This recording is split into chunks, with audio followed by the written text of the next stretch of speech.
Dobrý deň, priatelia. Vianočné a novoročné prázdniny už pre školákov skončili, no a niekto si ich ešte trošku predĺžil a ušiel z tej zasneženej zimy v Bratislave do tropickejších oblastí, a tak sa vám práve z týchto tropickejších krajín ozývam. 31. januára totiž začíname nový cyklus prednášok, ktorý bude pokračovať tak ako doteraz už 12 rokov každú nepárnu stredu v Dome kultúry Ružinov. A tak vás teraz pozývam na prednášku, ktorá bude voľným pokračovaním prednášky, ktorá bola pred Vianocami a ktorá bola venovaná vzťahom, rozvoju a vývoju duchovnej lásky a ktorá bola venovaná partnerstvu. Dnes si budeme ďalej rozprávať o komunikácii medzi mužom a ženou, o objavovaní týchto dvoch odlišných svetov a budeme si rozprávať aj o tom, ako nájsť spolu harmóniu a rovnováhu medzi yinom a yangom, alebo medzi tým, čo chce muž a čo chce žena. Takže sa veľmi teším na pokračovanie našich prednášok a otvárame ich takouto príjemnou témou, ktorá sa dotýka každého. Nájsť harmóniu a rovnováhu v našich vzťahoch a v láske dokázať spolu navzájom komunikovať na jednej vlnovej dĺžke. Teším sa na vás. Ako fungujú teda vzťahy? Cez prvú čakru sa ľudia stretnú, ja to teraz zveličím, preexponujem, ale približne takto funguje v dnešnej dobe. Idú do kaviarne miesto do lesa. Kto by šiel na prvé rande do lesa? Málo kto by šiel cítiť prírodu. Vojdu do nejakej kaviarne a začnú. Mám byt, mám auto, mám 3 autá, mám dom, čo máš ty? Hovorím to hulvácky, ale takto funguje. Oťukávajú sa, kto čo má v hmote, či je pre mňa ten partner dosť dobrý alebo dosť dobrá, čo kto má, aby sme si vedeli niečo spojiť, alebo čo nemám ja a použijem, čo má on či ona. Takže začína komunikácia na tejto úrovni. Potom prídu veľké rentgenové oči, kto teraz zaplatí účet. On či ona. Keď zaplatí on, povie ja frajer, platím. Ukážem ti, že mám, ale potom povie prúser, potom bude furt musieť platiť. Keď poviem zaplať polovičku, povie no trafni si, už sa s tebou nestretnem, aby si nevedel žene zaplatiť jeden obed. Nevieš sa postarať o ekonomickú základňu, ty nebudeš môj manžel alebo otec mojich detí. Posielam ťa k vode. Už a keď mi muž nechá zaplatiť ženu, už si konár odpílil rovno v tej chvíli, o tom sa ani nebavme. Dostávame sa do situácie, že máme tieto zaužívané návyky a zrazu zistíme, či použijeme formu A, B, C, stále nie sme spokojní. Pretože nám hovoria, že žijeme v dobe, kde máme rovnovážne spolupracovať, rovnovážne doplňať svoje energetické, hmotné či psychické rezervy, rovnako navzájom doplňať to, čo nemáme, a už tuto kalkulujeme na úrovni prvej čakry, kto čo kde z koho. No nazdar. Ak teda dojdeme k druhej čakre, čo väčšinou veľmi rýchlo, lebo si zrátame, áno, nie, má, dať, dám, nedám, nedá, ak odchádzam alebo prídem. Druhá čakra, púd rozmnožovací. No o čom to môže byť? 2-3 minúty aktu, za ktorý niekedy doplatíme celý život, keď nie chorobami, tak aspoň deťmi, a keď nie deťmi, tak možno inými následkami. Sme otrasení, o čom tie vzťahy sú, a potom nadávame, aké sú plitké. Baby nadávajú, že muži sú plitky a nevedia ísť do hĺbky, ale oni im po týždni hneď dajú, lebo si zrátali, čo zase im dá on. No tak o čom je táto láska? Zase o kalkulácii, ale hlavne, že obviňujú a navzájom na seba nadávajú. A potom prídu s touto energiou, ktorá vybuchne, však chémia existuje, pud rozmnožovací nie, pud seba záchovy takisto, a dojdú do tretej čakry. A tretia čakra je čo? Ego. A zrazu, keď dojdu do tejto čakry, čo sa deje? Začne ho rozmýšľať on. No, prúser, začína sa mi páčiť, začínam ju mať rád. Ale ne, toto si nemôžem pripustiť, pretože potom by som sa aj zotročil, robil by som, čo by ona chcela. A ona rozmýšľa.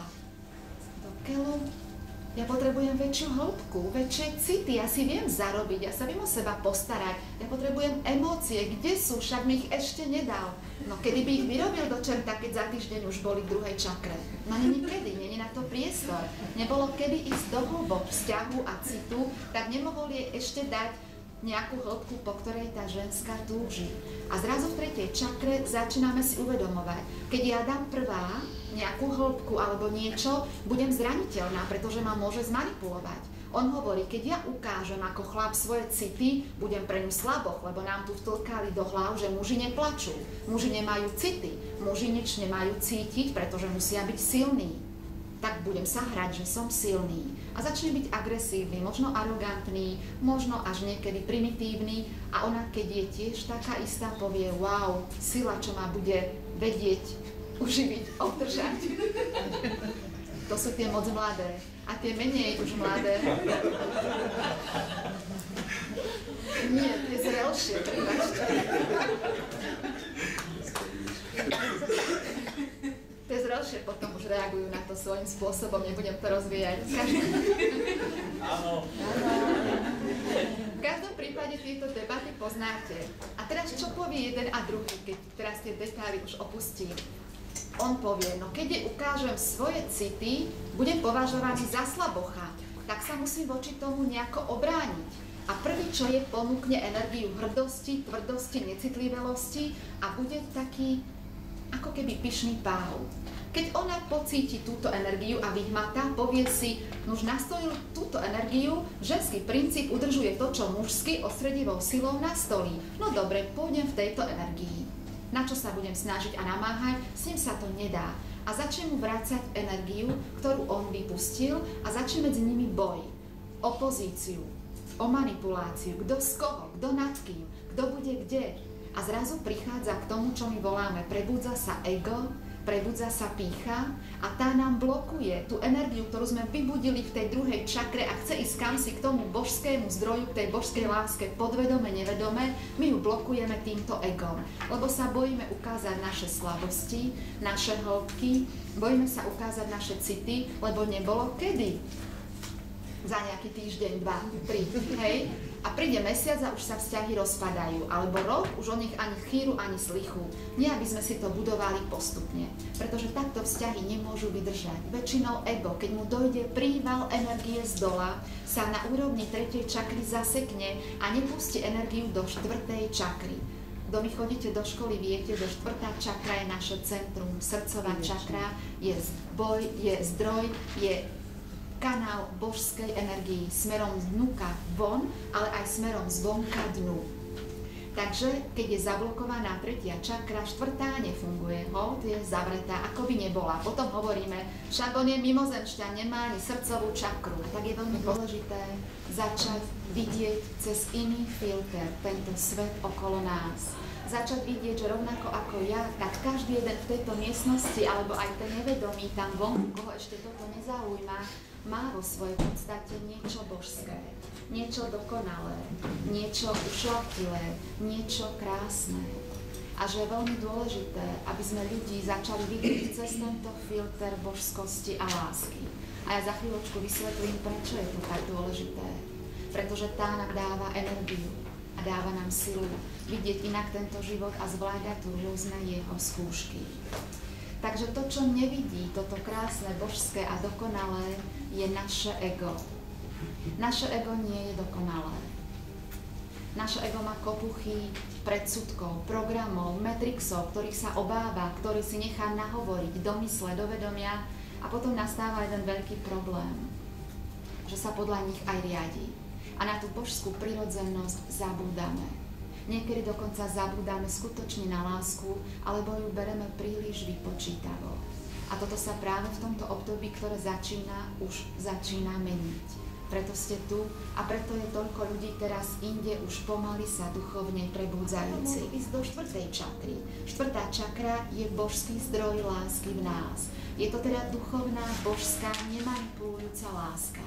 Keďže som prišla k pochopeniu filozofie tvojej, keďže som došiel k videniu a pochopeniu, aké máš na život názory, keďže som došiel k tomu, že ti to s dôverou prezradím, aké ja mám názory a poznám tie tvoje, môžem ťa začať milovať. Milovať aj s tvojimi tieňmi. Takú alebo taký, aký si alebo aká si. Zrazu mi nebude vadiť, keď ťa vidím od 7. čakry ako božskú bytosť a chápem, že všetko božské je tu vlastne dokonalé vo svojej podstate. Nebude mi vadiť, že vidím, že máš negatívne vlastnosti.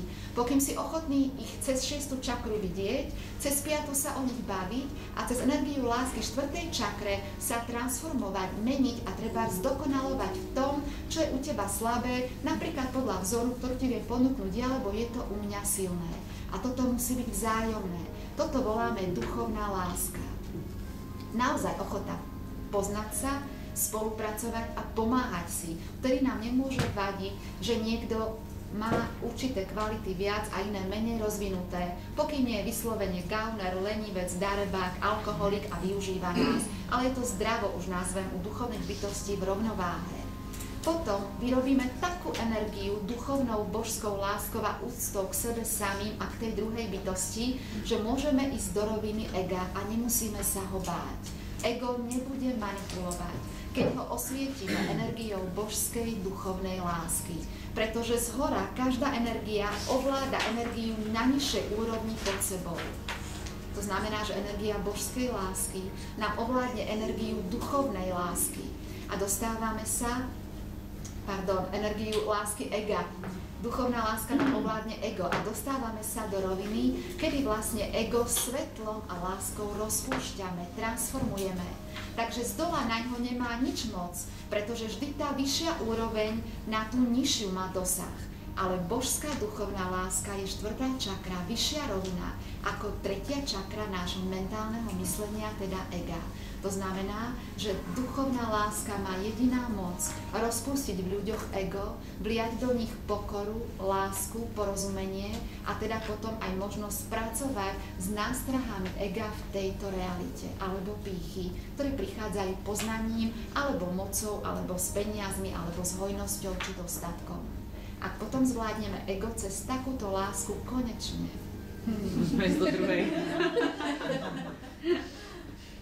Konečne si môžeme vychutnať druhú čakru. Takže žiaden týždeň. To by nemalo byť iba na týždeň. To by ste asi za týždeň dobre nezvládli, alebo by ste museli už obe bytosti hodne duchovné. Aby ste tie nástrahy, ktoré príjmeme spojením sa v zmysle tých negatívnych energií, zvládli tie energie. Ale čo vám ich pomôže zvládnuť? Tá božská duchovná láska.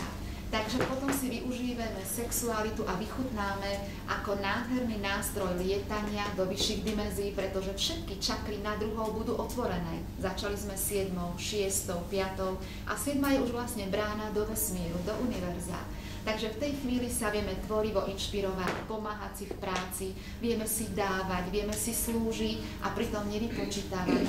Vidíme svoje chyby v ich pravých podobách, ale nemáme o partnerovi ilúzie, ale ani hnevy, že je nedokonalý. Keď chceme, aby bol dokonalejší, pomáhame si k tomu navzájom, vlastným pričinením. Takže sa vlastne rozvíjame.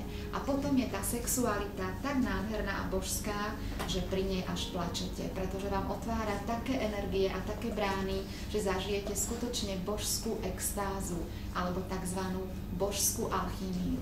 A potom môžete prísť až do 1. čakry, a to je hmota, a spojiť svoje energie a všetky poznania a vedomosti a úrovne a vybudovať si tu trebárs spoločné bývanie. Už nebude ona čakať, že on jej dá dom, a on, že ona mi opere a navarí, budú to robiť všetko spoločne, pretože v tej chvíli pochopia, čo je najväčšia sila ich lásky. A nebudú hovoriť jeden, že ty rob len to a ty rob len tamto, lebo ty si žena a ty si muž. Pretože príde doba, a to naozaj k tomu spejeme, že sa všetky tieto energie v nás krásne vyharmonizujú a budeme vo všetkom spolupracovať. A dokonca, keď budú vládnuť ženy, o 500 rokov, dovolím si vám povedať, plus minus, tak naplno, tak muži sa budú hrať doma s deťmi. Aj taká éra príde. A bude ich to baviť ako kedysi v minulosti. Pretože muži sú po svojej podstate veľmi hravé tvory a večné deti. Je to tak. Tým neznamenám, že nehovorím, že nedozrejú. Vy už čo ste tu, ste už určite veľmi zreli, lebo ste tu.